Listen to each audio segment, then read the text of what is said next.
wabarakatuh. Halo semuanya. Perkenalkan, nama saya Aulia Nurul Hidayah dengan NPM 020425111711. Dan saya MP Saputra Rusli dengan NPM 0204251127. Kami dari kelompok 2 ingin mempresentasikan tugas yang diberikan oleh dosen pengampu kami, yaitu Ibu Dr.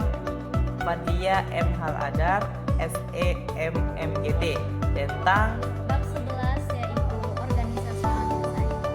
Halo, saya pemateri pertama Aulia Nurul Hidayah akan membuka presentasi kali ini dengan mengucapkan Bismillahirrahmanirrahim. Presentasi ini saya buka. Jadi, saya akan langsung memulai dari definisi dan konsep dasar. Organization design atau desain organisasi adalah proses menciptakan struktur organisasi yang menghubungkan strategi dengan tujuan organisasi. Desain organisasi bukan hanya tentang membuat bagan organisasi, tetapi menciptakan sistem kerja yang efektif, melibatkan bagaimana tugas dibagi, wewenang didistribusikan, dan komunikasi mengalir dalam organisasi. Tujuan utamanya tentu adalah menciptakan struktur yang mendukung pencapaian tujuan organisasi secara efisien dan efektif. Lalu kita masuk ke pembahasan selanjutnya, yaitu 6 elemen desain organisasi. Pertama ada spesialisasi kerja, yaitu pembagian tugas menjadi aktivitas-aktivitas khusus. Contohnya di rumah sakit, ada dokter spesialis jantung, spesialis mata, dan sebagainya. Lalu yang kedua ada departementalisasi. Departementalisasi sendiri adalah pengelompokan pekerjaan berdasarkan fungsi, produk, atau wilayah geografis, seperti departemen marketing, produksi, atau keuangan. Nah, elemen ketiga ada rantai komando, yaitu garis wewenang dari puncak hingga ke bawah organisasi. Siapa melapor ke siapa harus jelas. Lalu elemen keempat ada rentang kendali, jumlah bawahan yang dapat dikelola seorang manajer secara efektif. Yang kelima ada sentralisasi versus desentralisasi, yaitu di mana keputusan dibuat di tingkat atas atau disebarkan di berbagai level. Dan elemen yang keenam ada formalisasi, yaitu sejauh mana pekerjaan diatur oleh aturan dan prosedur yang terstandar. Masuk ke pembahasan selanjutnya, yaitu tipe struktur organisasi. Struktur organisasi adalah kerangka kerja yang menentukan bagaimana aktivitas dalam organisasi diarahkan untuk mencapai tujuan. Ada dua tipe struktur organisasi yang perlu kita pahami. Pertama ada struktur mekanistik. Struktur mekanistik ini memiliki karakteristik yang kaku, hierarki yang jelas, dan banyak aturan. Cocok untuk lingkungan yang stabil dan tugas-tugas yang rutin. Lalu tipe struktur yang kedua ada struktur organik. Struktur ini lebih fleksibel dengan komunikasi terbuka antar level dan sangat efektif untuk lingkungan yang dinamis dan membutuhkan inovasi. Struktur organisasi juga tidak dilakukan secara sembarangan. Di sini ada 4 faktor kunci yang harus dipertimbangkan. Faktor pertama adalah strategi organisasi, di mana struktur harus mendukung strategi perusahaan.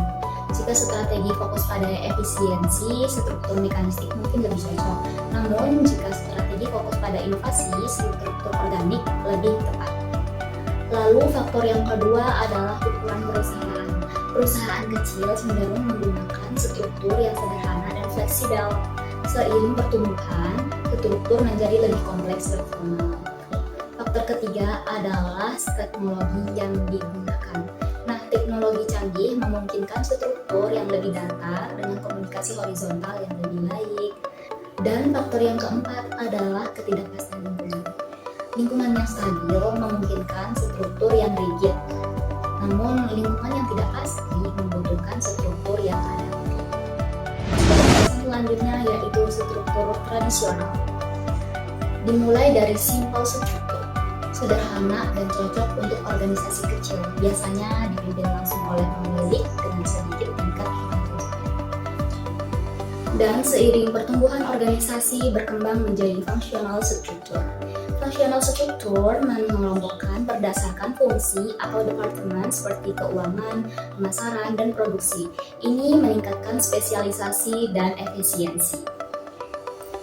Dan ketika organisasi menjadi semakin besar dan diversifikasi, struktur berevolusi lagi menjadi divisional struktur.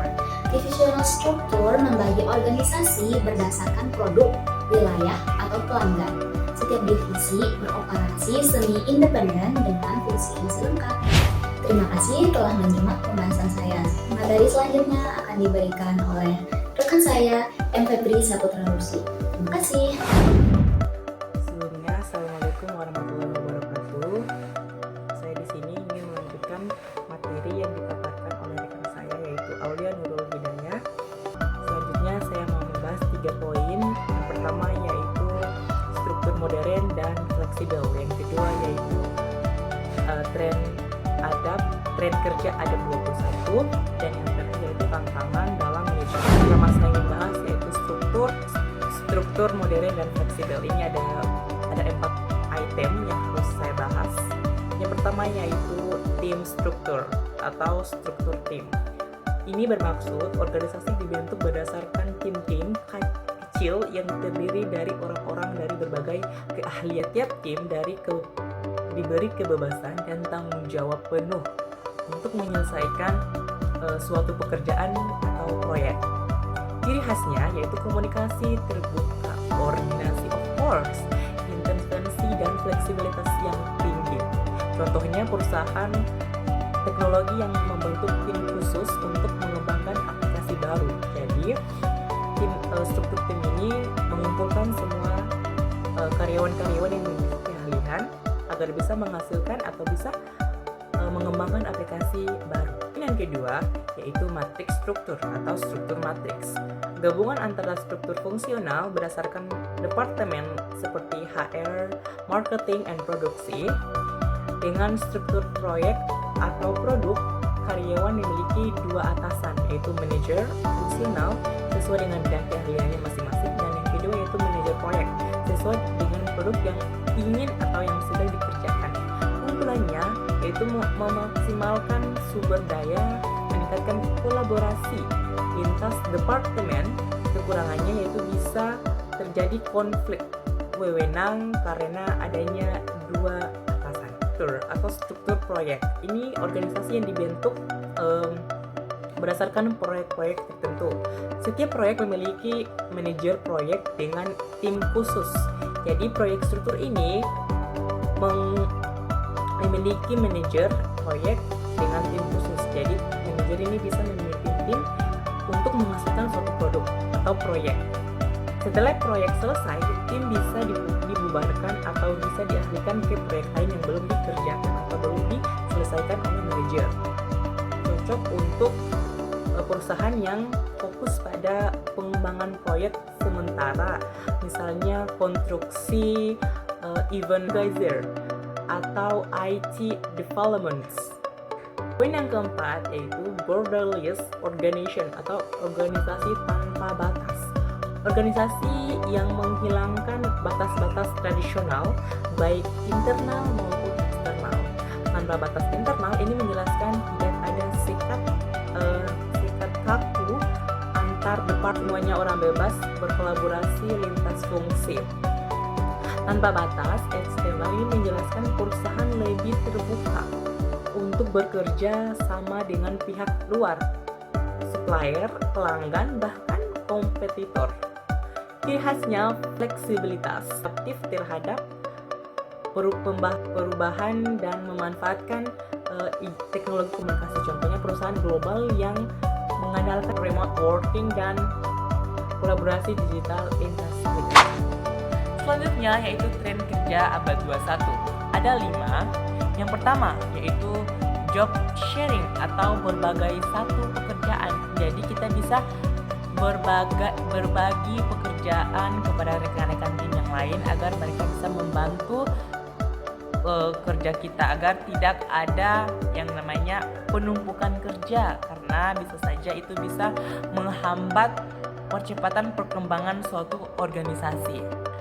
Yang kedua yaitu telecommuting atau kerja jarak jauh. Yang kita tahu bahwa kerja jarak jauh ini adalah kerja yang dilakukan di rumah atau kerja yang dilakukan tidak langsung, kerja yang dilakukan dengan cara online gitu.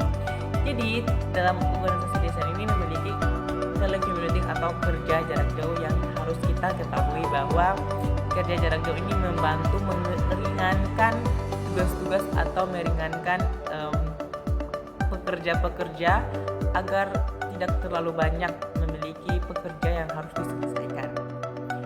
Yang ketiga yaitu compressed work week adalah peraturan jam kerja di mana jumlah jam kerja mingguan tetap sama, tetapi jumlah hari kerja dikurangi dengan cara memperpanjang jam kerja per hari. Contoh, 5 hari dikalikan 8 jam sama dengan 40 jam per minggu. Compress yaitu 4 hari dikalikan dengan 10 jam sama dengan 40 jam per minggu. Tujuannya apa? Tujuannya adalah memberi fleksibilitas bagi karyawan, meningkatkan work-life balance, dan mengurangi biaya transportasi dan operasional perusahaan. Yang keempat yaitu flex time atau jam kerja. Flex time adalah sistem kerja yang memberi kebebasan kepada karyawan untuk mengatur jam mulai dan jam pulang kerja sesuai dengan kebutuhan pribadi, tetapi tetap memenuhi jumlah jam kerja yang ditentukan organisasi, yaitu ada core time atau jam inti waktu tertentu di mana semua karyawan wajib hadir, misalnya pukul 10 sampai dengan pukul 14.00. Di luar jam inti, karyawan bebas memilih jam kerja, misalnya bisa masuk lebih pagi dan pulang lebih awal atau sebaliknya. Yang terakhir yaitu continuous workforce adalah tenaga kerja yang tidak memiliki status karyawan, tetapi di sebuah organisasi mereka bekerja berdasarkan kontrak, proyek atau kebutuhan tertentu dengan jangka waktu terbatas. Jadi continuous workforce ini ditujukan kepada orang-orang yang tidak memiliki pekerjaan tetap, tetapi pekerjaan yang diberikan oleh orang lain untuk kita kerjakan. Contohnya bisa jadi kontrak atau proyek yang diberikan oleh orang lain, seperti itu. Jadi continuous workforce ini adalah bukan pekerjaan tetap, tapi pekerja yang diberikan dengan waktu terbatas, contohnya kontrak dan juga proyek. Baik, yang ketiga atau poin yang terakhir yaitu tentang tantangan dalam manajemen. Ada 3 poin. Yang pertama yaitu perubahan teknologi yang cepat. Teknologi berkembang sangat pesat, terutama di bidang digital, otomatisasi, dan kecerdasan pembuatan. Dampak bagi organisasi yaitu perubahan proses kerja lebih efisiensi, produk lebih inovatif, dan komunikasi lebih cepat. Tantangannya yaitu karyawan harus terus beradaptasi, perusahaan harus berinvestasi pada sistem baru, dan ada risiko ketinggalan jika tidak mampu mengikuti perkembangan.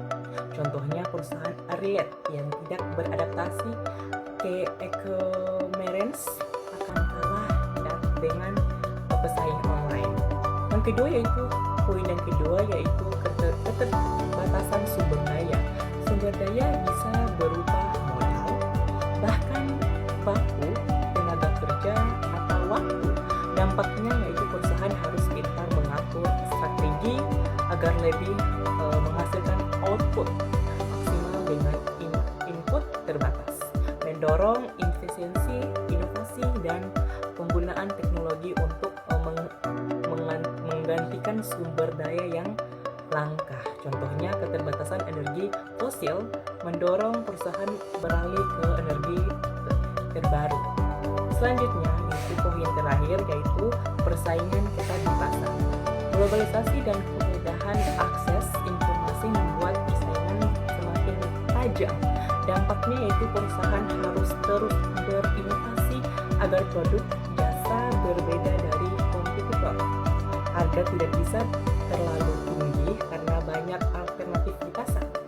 Loyalitas pelanggan sulit dipertahankan tanpa kualitas dan pelayanan yang baik. Contohnya industri smartphone yang terus meluncurkan modal-modal baru untuk mengunggul pas pesaing.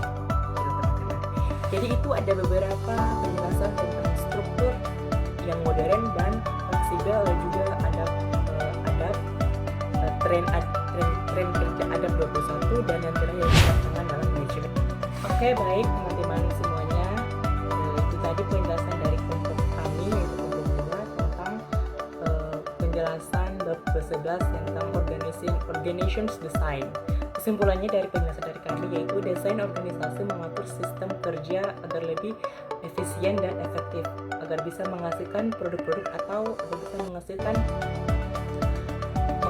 perubahan dalam suatu organisasi yang lebih baik dari tadinya. Berhasil. Itu tadi kesimpulan dari kami. Apabila ada kata atau penjelasan yang kurang jelas, kami mohon maaf karena semua manusia itu punya kekurangan dan kelebihan, baik kami maupun teman-teman. Saya MPB Saputra dan rekan saya Aulia Nurul Hidayah mengakhiri penjelasan dari kami, dan kami akhiri wabillahi taufiq wal hidayah. Wassalamualaikum warahmatullahi